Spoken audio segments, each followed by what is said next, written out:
Hello students, कैसे हैं आप सब लोग। उम्मीद करती हूँ सब अच्छे होंगे और स्वस्थ होंगे।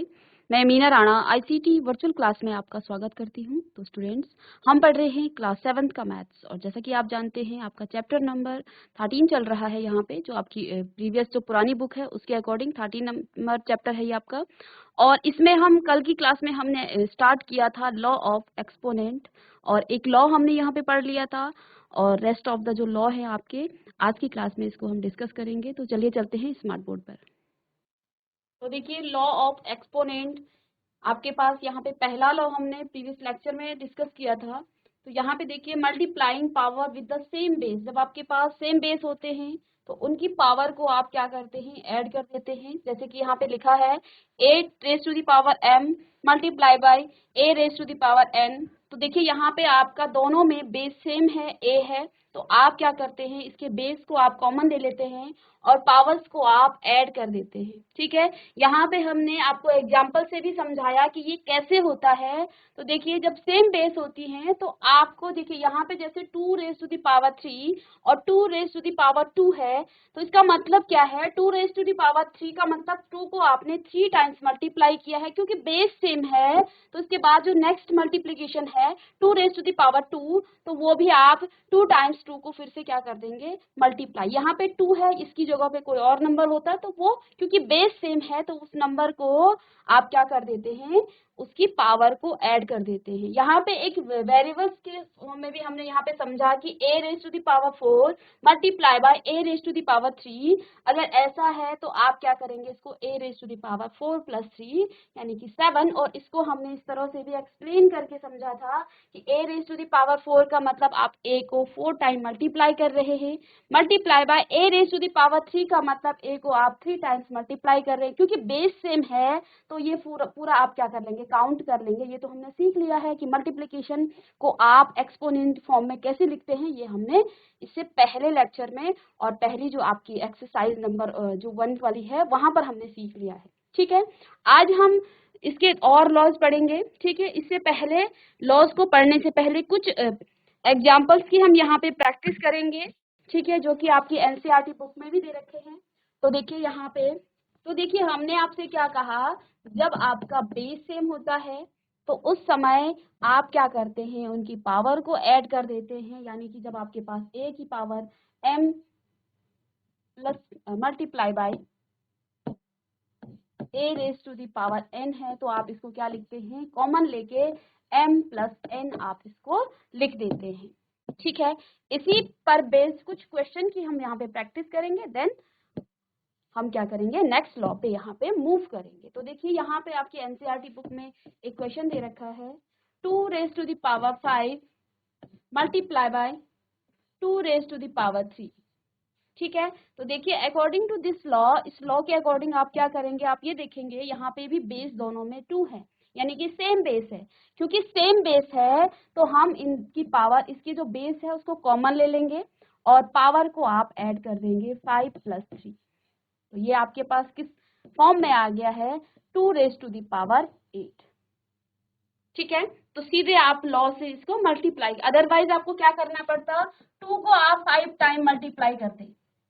ठीक है, क्योंकि लिखना तो हमें एक्सपोनेंशियल फॉर्म में ही है, पावर के फॉर्म में ही लिखना। तो वहां पे आप क्या करते हैं, 2 multiply by 2 multiply by 2 multiply by 2, 5 times आप 2 को मल्टीप्लाई करते हैं और फिर से 2 की पावर 3 है, 2 रेज टू द पावर 3 है। दैट मीन्स कि आप फिर से 2 को 3 टाइम्स मल्टीप्लाई कर रहे हैं। ठीक है, अब आप इनको काउंट करते 1 2 3 4 5 6 7 8, और इसको भी लिखना तो आपने वही है, आंसर तो सेम आना है। लेकिन ये लॉज हमें क्या करता है, ये बहुत सारा काम हमें नहीं करना पड़ता है इस लॉज से। ठीक है, ये तो छोटे छोटे नंबर हैं, लेकिन जब आपके पास बड़े नंबर होते हैं उस टाइम आपको ये लॉज बहुत ही काम आता है, वहां पर ये बहुत ही यूजफुल आपको लगेगा। ठीक है, तो इस तरह से आप इस लॉज से इन क्वेश्चन को सॉल्व कर सकते हैं। इसके बाद कोई दूसरा क्वेश्चन है यहाँ पे, t raised to the power 3 multiply by again t raised to the power 2। क्योंकि हम बेस सेम की बात कर रहे हैं तो बेस यहाँ पे आपको सेम ही दिखेगा। ठीक है, तो p raised to the power 3, that means कि आप बेस को तो कॉमन ले लेंगे और 3 प्लस 2 आप डायरेक्ट यहाँ से सॉल्व करके p raised to the power 5 इसका आंसर आ जाएगा। ठीक है, इसके बाद नेक्स्ट है third 4 raise to the power 3 multiply by 4 raise to the power 2।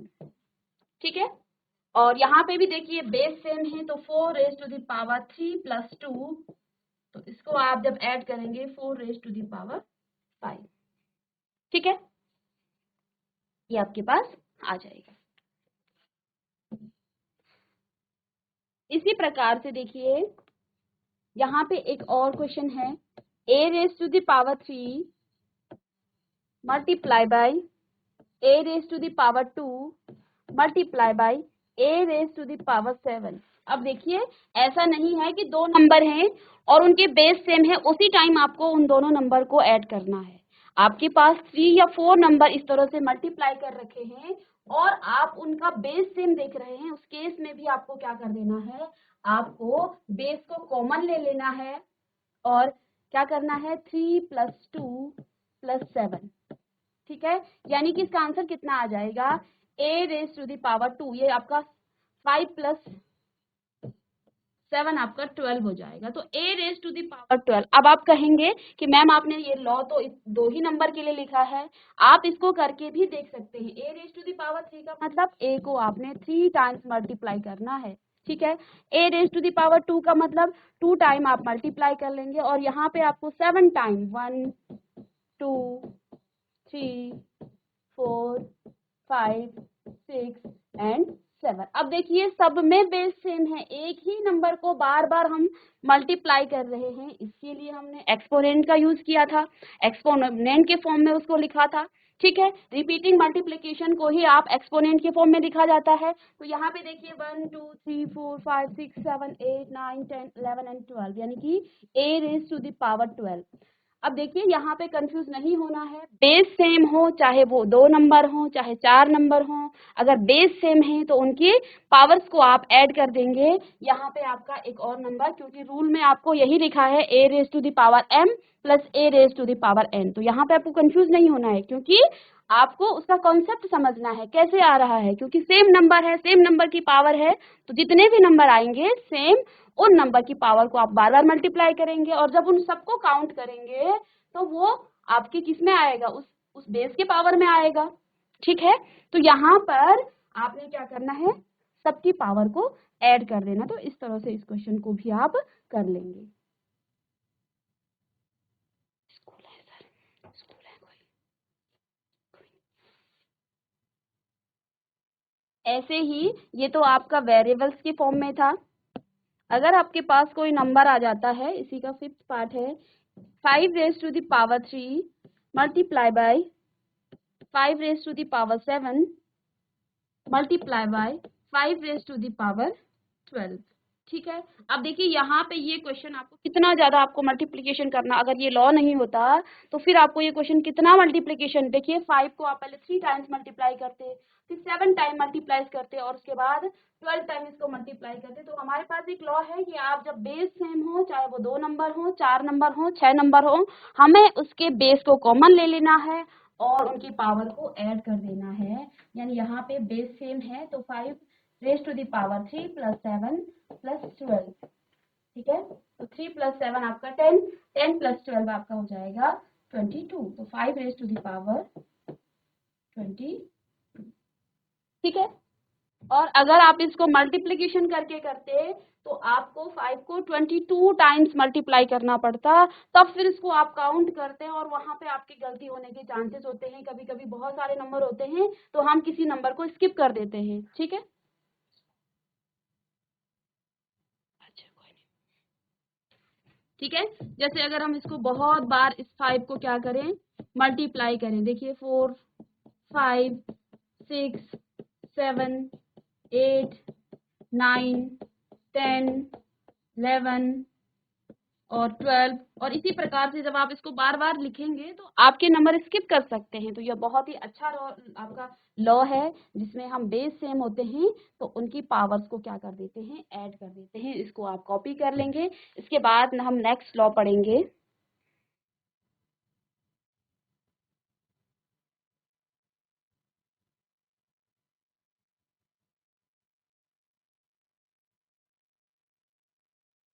चलिए इसके बाद देखिए नेक्स्ट लॉ है आपके पास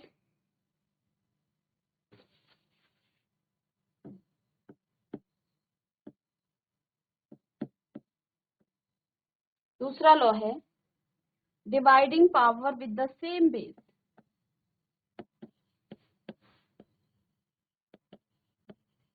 डिवाइडिंग पावर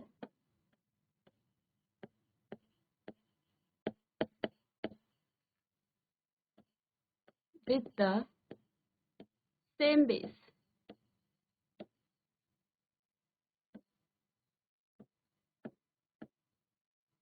तो नेक्स्ट लॉ क्या है, dividing power with the same base. That means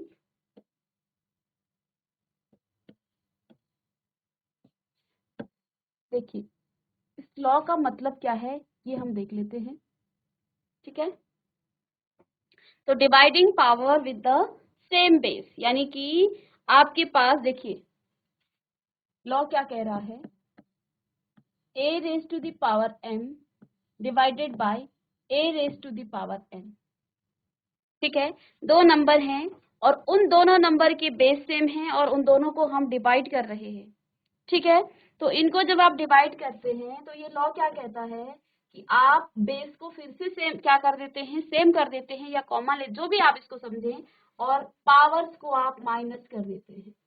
तो ये आपका क्या है, ये आपका लॉ है, ठीक है। जब भी आपको इस तरह से दिखे तो आपके पास पावर क्या हो जाती है, माइनस हो जाती है, सब्ट्रैक्ट कर लेते हैं हम पावर को और बेस को आप सेम। अब इसको भी हम एक एग्जांपल से समझेंगे, ठीक है। यहाँ पे आपके पास लेट सपोज कोई एग्जांपल है 3 raise to the power 7 divided by 3 raise to the power 4। क्या कहा है, सेम बेस, बेस अभी भी सेम होगा, लेकिन यहाँ पे हम क्या कर रहे हैं, मल्टीप्लाई ना करके हम इनको डिवाइड कर रहे हैं। वहां पर हमने मल्टीप्लाई किया था तो मल्टीप्लाई करने में हम उनकी पावर्स को ऐड करते हैं, लेकिन जब सेम बेस के पावर को आप क्या करते हो, सेम बेस को आप क्या करते हैं, डिवाइड करते हैं, तो उस केस में हम क्या करते हैं, उनकी पावर को आप, तो इस बात को हम कैसे लिख सकते हैं, 3 रेज टू द पावर 7 ऐसा लिख सकते हैं divided by 3 raise to the power 4। अब इस लॉ से तो आपको सीधे ही आ जाएगा, आपने 3 raise to the power 7 minus 4 कहा, दैट मीन्स कि आपको आंसर कितना मिलेगा, 3 रेज टू द पावर 3, ठीक है ना, ये आ जाएगा आंसर। लेकिन यहाँ पे आप कुछ बच्चों को कंफ्यूज हो सकता है ये कैसे हो गया है, तो इसको भी हम लॉन्ग मेथड से सॉल्व करेंगे। इसका मतलब क्या होता है, 3 रेज टू द पावर 7 का मतलब क्या है, 3 raise to the power 7 and 3 raise to the power 4 इस तरह से लिखा है। तो इसका मतलब क्या है, 3 को आपने 7 टाइम मल्टीप्लाई करना है, 3 multiply by 3 multiply by 3 5 6 and 7 ऐसा लिख सकते हैं इसको आप। पावर को यही सीखा था हमने एक्सपोनेंट में कि आप पावर्स को जितनी किसी नंबर की पावर होती है उतनी बार आप उसको क्या करते हैं, मल्टीप्लाई करते हैं। तो 1 2 3 4 5 6 एंड 7 और नीचे आप 3 को 4 टाइम मल्टीप्लाई करेंगे, 4 टाइम मल्टीप्लाई कर देंगे, क्योंकि 3 की पावर कितनी है आपके पास, यहाँ 4 है। तो यहाँ से देखिए अगर मैं इस 3 से इसको काट दूं, इसको इससे काट दूं, 3 1 3 होता है, 3 1 3 इस तरह से काट दूं, तो आपके पास क्या बचा, 1 2 3। अब आपके पास क्या बचा, 1 2 और 3 बचा, और इसको हम क्या लिख सकते हैं, 3 रेज टू दी पावर 3, क्योंकि 3 को हमने 3 टाइम्स मल्टीप्लाई किया है तो इसको हम ऐसे लिख सकते हैं। तो ये इसको हमने एक्सप्लेन करके बताया है कि कैसे ये लॉ आपका काम करता है।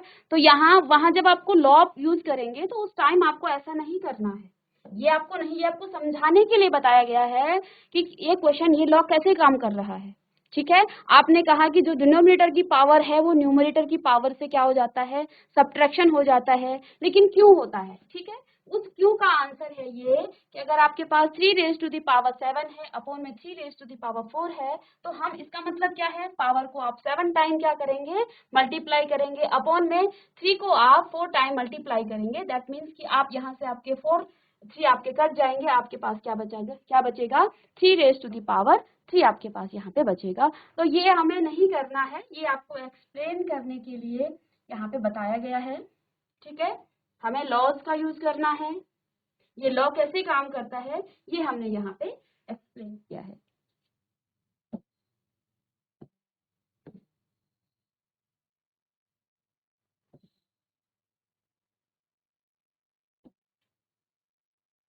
ठीक है, तो चलिए इसी पर बेस कुछ क्वेश्चंस को हम सॉल्व कर लेंगे जिससे हमें और अच्छे से समझ में आ जाए। तो यहाँ पे देखिए, अगर आपके पास कोई दूसरा एग्जाम्पल है, दूसरा एग्जाम्पल लेट सपोज आपके पास, ठीक है, तो 5 raise to the power 6 divided by 5 raise to the power 2। ठीक है, अगर लॉ से आप ना करें तो क्या करेंगे आप, उस केस में आप क्या करेंगे, आप इसको क्या लिख सकते हैं, 5 raise to the power 6 upon में 5 रेज टू द पावर 2, ऐसा लिखेंगे। और फिर आप क्या करेंगे, 5 को 6 टाइम मल्टीप्लाई करेंगे, 5 multiply by 5 multiply by 5 multiply by 5 and multiply by 5, 5 times इसको क्या करेंगे, 5 को 6 टाइम 6 लिखा है ना, तो 6 टाइम इसको मल्टीप्लाई कर देगा और नीचे आपके पास 5 मल्टीप्लाई बाय 5 आता है। ठीक है, तो इन दो 5 से ये दो 5 कट जाएगा, 1 2 3 4, यहाँ पर 5 है, इसको ठीक कर लेंगे, यहाँ पे आपका 5 आएगा। ठीक है, तो यहाँ पे देखिए 5 multiply by 5 multiply by 5 multiply by 5, that means 1 2 3 4, तो 5 रेज टू द पावर 4 आपके पास आ जाता है। ठीक है, लेकिन जब हम सीधे पावर से इसको करें, इस लॉ का यूज करें, तो लॉ क्या कहता है, आपको क्या करना है, पावर को, जो आपका बेस है, बेस को तो आप कॉमन लिख लेंगे। ठीक है, बेस आपका, तो यहाँ पे हमने क्या कहा आपको, देखिए 5 to raise to the power 6 को हम क्या लिखेंगे, 5 5 5 5 6 टाइम इसको मल्टीप्लाई करेंगे, 1 2 3 4 5 एंड 6, और नीचे 5 रेज टू दी पावर 2 का मतलब 5 मल्टीप्लाई बाय 5, 2 टाइम्स इसको मल्टीप्लाई करेंगे, यहाँ से आपके इस 5 से ये 5 और इससे ये कटेगा, आपके पास क्या बचेगा, 5 रेज टू दी पावर 4।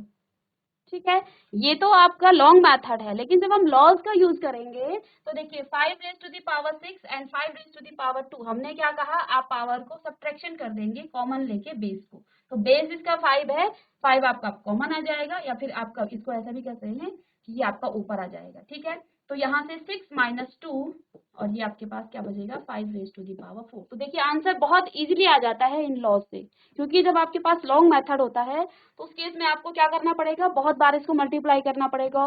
ठीक है, फिर उसको काट के फिर आप उसके नंबर को गिनेंगे कि कितने टाइम्स इसको मल्टीप्लाई किया गया है और फिर उसको एक्सपोनेंट फॉर्म में लिखेंगे। यहाँ पे लॉज आपका बहुत अच्छे से काम करेगा, तो इसको आप जब अब नेक्स्ट जो क्वेश्चन करेंगे वो हम सीधे लॉ से ही करेंगे। ठीक है, ये तो समझाने के लिए था कि कैसे ये लॉ आपका काम कर रहा है।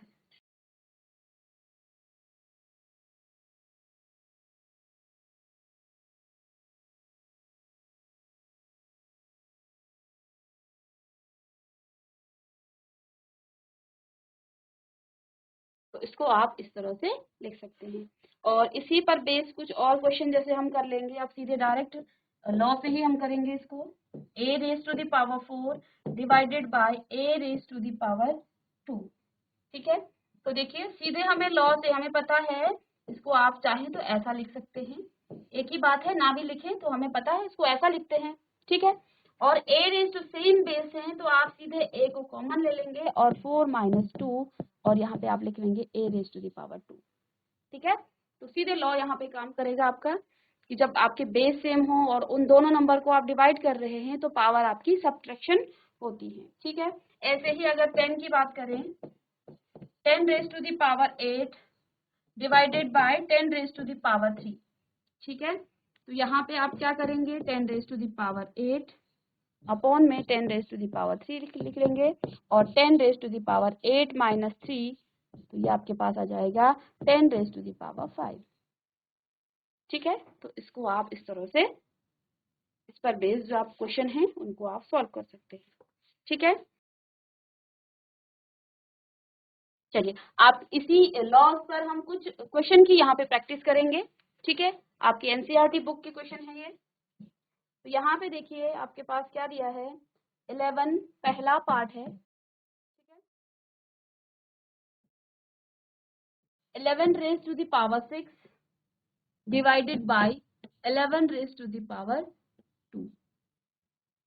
ठीक है, ये आपके पास है। तो लॉ देखिए, लॉ किस तरह काम करता है। आप क्या लिखेंगे, आप लिखेंगे कि जो आप 11 raise to the power 6 minus 2, ये आपके पास क्या आ जाएगा, 11 रेज टू द पावर 4। ठीक है, तो डायरेक्ट इसका आंसर आ जाएगा। उसके बाद सेकंड पार्ट है 2 raise to the power 9 divided by 2 raise to the power 3। ठीक है, तो डायरेक्ट लिख लेंगे आप सीधे यहाँ पे 2 raise to the power 9 minus 3, that means 2 raise to the power 6। इसी प्रकार इसका थर्ड पार्ट है 9 raise to the power 11 divided by 9 raise to the power 7। तो बस पावर ही हमें क्या करनी है, सब्ट्रैक्ट कर देनी है। तो देखिए यहाँ पे 9 raise to the power 11 minus 7। ठीक है, तो इसको आप लिख लेंगे 9 raise to the power 4।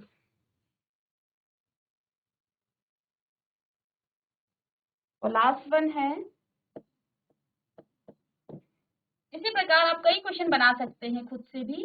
7 raise to the power 13 divided by 7 raise to the power 10, that means आप यहाँ पर क्या लिखेंगे, 7 raise to the power 13 minus 10, that means 7 raise to the power 3। ठीक है, तो बहुत ही इजी लॉ भी है और इस पर बेस्ड जो क्वेश्चन होते हैं वो भी आपके बहुत ही इजी होते हैं। ठीक है, आपको समझना है कि किस तरह से ये लॉ आपका काम कर रहा है। ठीक है, अब देखिए नेक्स्ट लॉ पर हम पढ़ेंगे जाएंगे। यहाँ पर क्या है, पावर ऑफ अ पावर। इसको कॉपी कर लेंगे।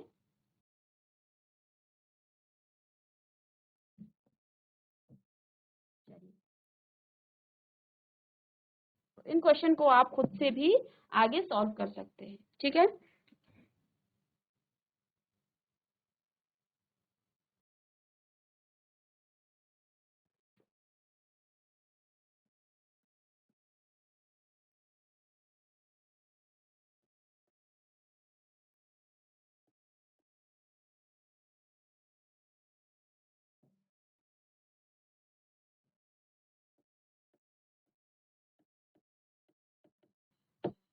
Taking power of a power.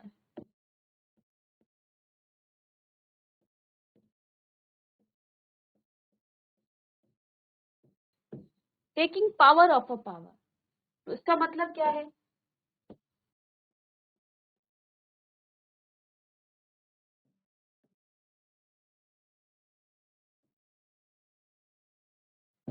अब यहाँ पे जो नेक्स्ट लॉ है, लॉ नंबर 3, इसमें क्या लिखा है, taking power of a power, यानी अगर आपके पास a raise to the power m और इस पावर की भी हम पावर ले लें, इस तरह से taking power of a power, किसी भी नंबर की पावर की भी हमने पावर लेनी है। इसका मतलब ये है taking power of a power, तो a raise to the power m raise to the power n।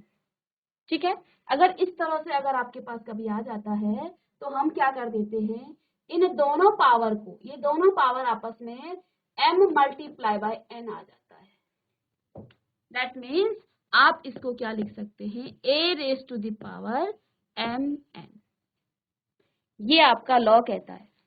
ठीक है, कि अगर आपके पास पावर है और उस पावर की भी आप पावर ले रहे हैं, तो दैट मीन्स कि आप क्या कर रहे हैं, उन दोनों, इसको आप कैसे करेंगे, इन दोनों की पावर को आप क्या कर देंगे, मल्टीप्लाई कर देंगे।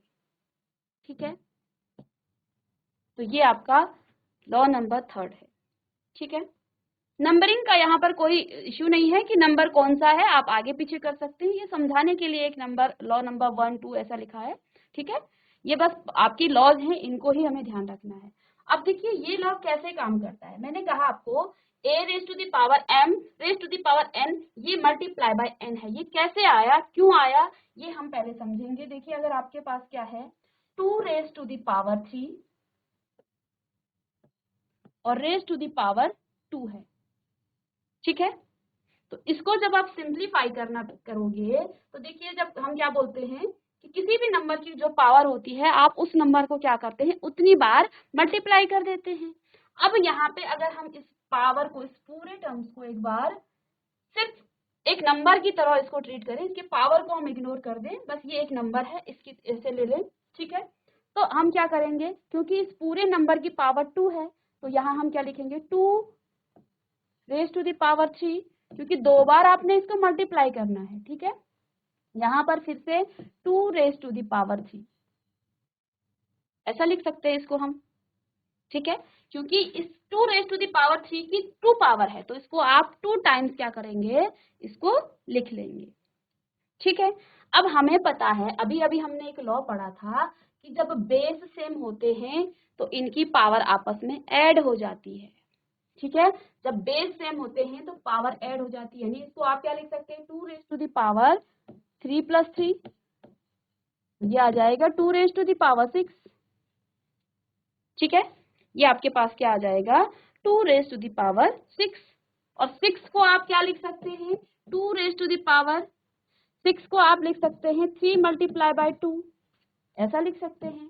और यहाँ पे देखिए 3 की पावर 2 की पावर 3 यहाँ पे थी, ठीक है, और 2 की पावर 2 भी है, यानी कि आप इसको क्या कर सकते हैं, इसकी पावर को आप क्या करेंगे, मल्टीप्लाई के फॉर्म में लिख सकते हैं, ठीक है। और जब मैंने यहाँ पे इस लॉ की बात की, ये तो हमने एक्सपेंड किया है इसको, अगर मैं इसको यहीं पे सॉल्व करूं तो 2 रेज टू लॉ के according 2 raise to the power क्या आ जाएगा आपके पास, 3 मल्टीप्लाई बाय 2, ऐसे ही कहा ना हमने, इन दोनों को आप पावर को मल्टीप्लाई कर देते हैं, यानी कि ये कितना आ गया है, 2 रेज टू द पावर 6। और यहाँ जब हमने एक्सपेंड किया 2 रेज टू द पावर, देखिए इस बात को, ये 2 अलग मेथड से हो रहा है, ये अलग मेथड है, ये अलग मेथड है, ये सीधे हम लॉ को यूज कर रहे हैं, और इसको मैंने एक्सपेंड किया है। एक्सपेंड कैसे किया, इस 2 रेज टू द पावर 3 को की पावर 2 है, ठीक है, इसकी पावर 2 है, इसका मतलब कि इसको हमने 2 बार मल्टीप्लाई किया होगा, तभी तो ये 2 रेज टू द पावर 2 आया, ठीक है। तो यहाँ पे हमने इसको लिख दिया। अब हमने एक लॉ पढ़ा था पहले कि जब बेस सेम होते हैं तो पावर ऐड हो जाती है, तो हमने उस लॉ का यहाँ पे यूज किया। कौन सा लॉ था वो, a raise to the power m multiply by a raise to the power n is equal to a raise to the power m plus n, ये वाला लॉ यहाँ पर हमने अप्लाई किया, ठीक है। इसको मैं आपको समझाने के लिए कह रही हूँ, अदरवाइज हमें तो लॉ से ही मतलब है। तो ये लॉ कैसे काम करता है, यहाँ पे देखिए 2 रेज टू द पावर 6, और यहाँ पे क्या आ गया है, 2 रेज टू द पावर 6, ठीक है। तो ये एक एक्सप्लेनेशन है, ठीक है। और आगे के जो क्वेश्चन है उनको हम सीधे इस लॉ से क्या करेंगे, सॉल्व करेंगे। तो इस तरह से आप देख पा रहे हैं कि जब आप इसको सिंप्लीफाई भी कर रहे हैं तब भी आपका आंसर सेम आ रहा है। तो यहाँ देखिए अब लॉ के अकॉर्डिंग क्या हो जाएगा, 2 raise to the power 3 multiply by 2, that means आप इसको क्या लिख सकते हैं, 2 रेज टू द पावर 3 2 जा 6, ठीक है।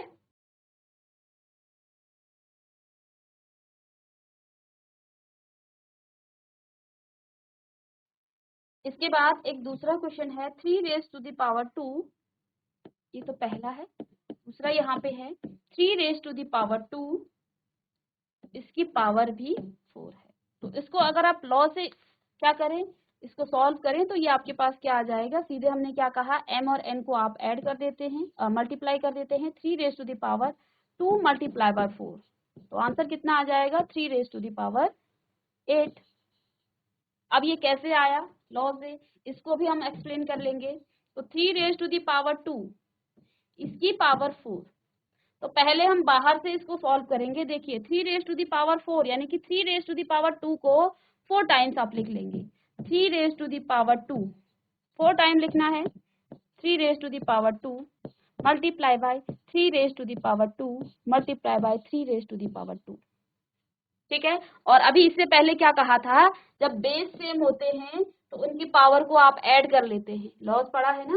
तो जब बेस सेम होते हैं तो पावर को ऐड कर देते हैं। तो देखिए यहाँ पे 2 + 2 3 रेज टू द पावर क्या आ जाएगा, 2 + 2 + 2 4 टाइम्स, है ना, 2 + 2 + 2, तो कितना आ जाएगा, 3 raise to the power 8, 3 raise to the power 8।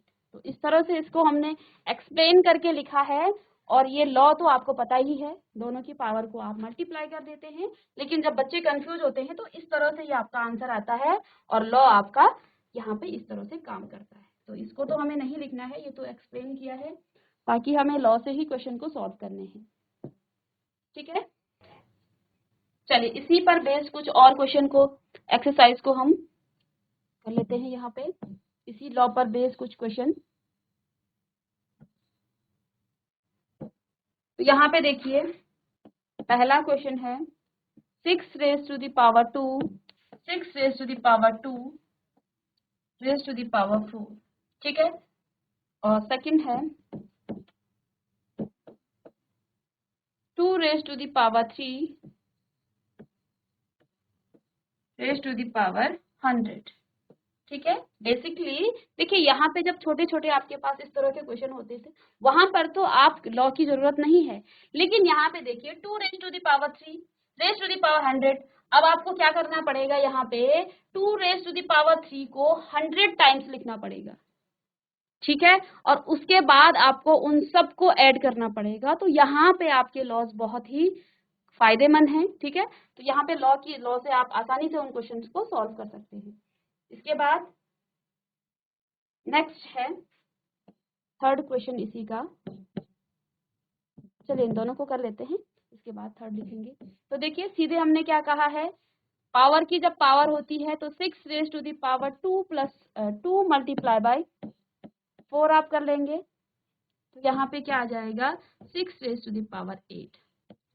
ठीक है, इसी प्रकार से 2 raise to the power 3 multiply by 100, that means 2 raise to the power 300। ठीक है,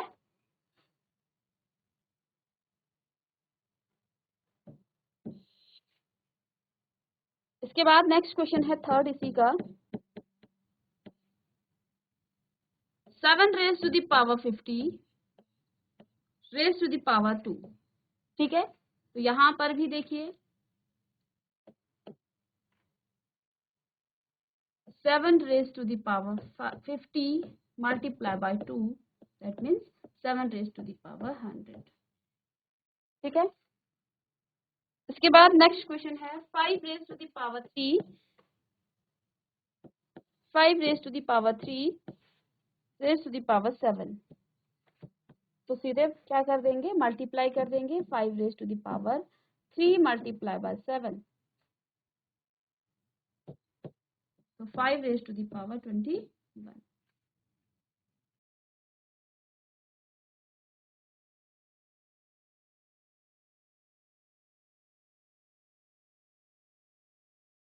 तो देखिए स्टूडेंट्स, आज की क्लास में हमने क्या क्या यहाँ पे पढ़ा है। देखिए हम लॉज को पढ़ रहे हैं। पहला लॉ हमने क्या पढ़ा कि जब आपके पास क्या होते हैं, बेस सेम होते हैं, तो उस केस में आप क्या करते हैं, उनकी पावर्स को ऐड कर देते हैं। जैसे a raise to the power m into a raise to the power n। जब दो सेम बेस वाले नंबर को आप क्या कर रहे हो, मल्टीप्लाई कर रहे हो, और वो पावर में उनकी कुछ लिखा है, तो उनकी पावर्स को आप ऐड कर देते हैं। इस बात को आप बहुत अच्छे से इसकी गांठ बांध दीजिए, क्योंकि आगे के क्वेश्चंस में, आगे छोटे छोटे जहां भी आपके बड़े बड़े क्वेश्चन होते हैं तो ये आपको काम आते हैं, वहां पे आप यही गलती करते हो।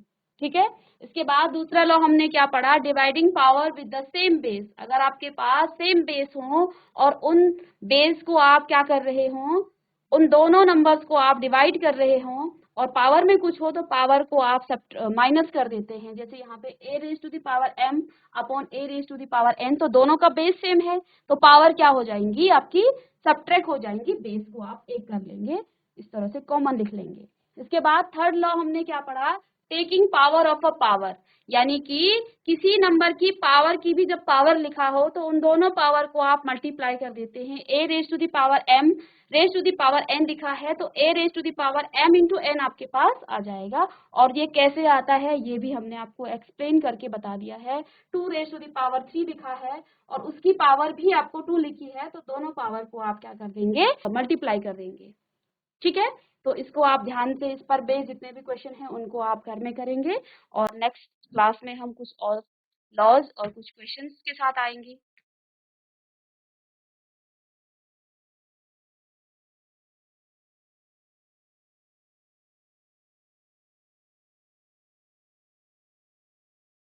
तो स्टूडेंट्स, आज की क्लास में हमने एक्सपोनेंट्स के कुछ लॉस पढ़े हैं, घातांक के कुछ हमने नियम पढ़े हैं।